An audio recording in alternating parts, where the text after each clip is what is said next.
మీరు రోడ్ మీద నడిచినంత కన్వీనియంట్గా ఐస్ మీద నడవగలుగుతారా? ఎందుకు నడవలేరు? So because of friction, right? So friction is a force that opposites motion between two surfaces in contact. Friction అనేది కాంటాక్ట్ ఫోర్స్ అనమాట.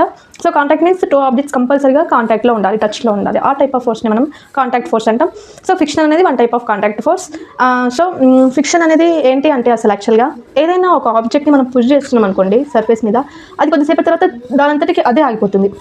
యాక్చువల్గా ఏం కావాలి, ఆపోజిట్లో ఎవరైనా ఒకరు వచ్చి ఆపితేనే ఆబ్జెక్ట్ ఆగిపోవాలి. కానీ దానంతటికి అదే ఆగిపోవడానికి కారణం ఏంటి అంటే ఎప్పుడైతే ఒక ఆబ్జెక్ట్ ఒక సర్ఫేస్ మీద మూవ్ అవుతుందో అప్పుడు ఆటోమేటిక్గా ఆపోజిట్ కింద ఉన్న సర్ఫేస్ అనేది తనంతట తానుగా ఒక ఫోర్స్ని జనరేట్ చేస్తుంది. ఆ ఫోర్స్ని ఏమంటామంటే ఫ్రిక్షనల్ ఫోర్స్ అంటాం.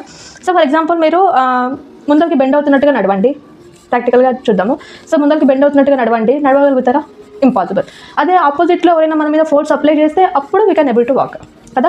సో అలాగే మనం నార్మల్గా ఎవ్వరు ఆపోజిట్గా లేకపోయినా కూడా మనం కన్వీనియంట్గా నడవగలుగుతున్నాము అంటే ఆటోమేటిక్గా మనం నడుస్తున్నప్పుడు ఆటోమేటిక్గా ఫ్లోర్ అనేది ఎర్త్ అనేది ఏం చేస్తుంది అంటే ఒక ఫోర్స్ని జనరేట్ చేస్తుంది.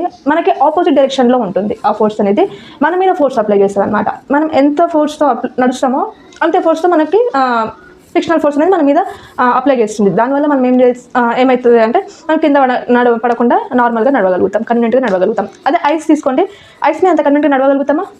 నడవలేం. ఎందుకు? సో చూద్దాం.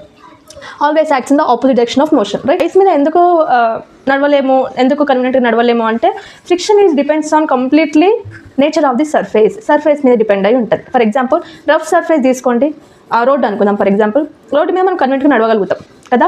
అదే ఐస్ తీసుకున్నాం అనుకోండి, ఐస్ అనేది చాలా స్మూత్ సర్ఫేస్ కాబట్టి మనం ఐస్ మీద లెస్ ఫ్రిక్షన్ ఉండడం వల్ల మనం అంత కన్వీనియంట్గా నడవలేము. అంటే ఇన్ కేస్ ఫ్రిక్షన్ లేకపోతే ఏమవుతుంది?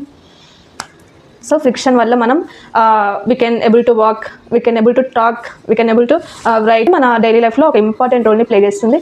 సో ఇలాంటి కాన్సెప్ట్స్ కోసం మన పేజ్ని ఫాలో అవ్వండి. Thank you.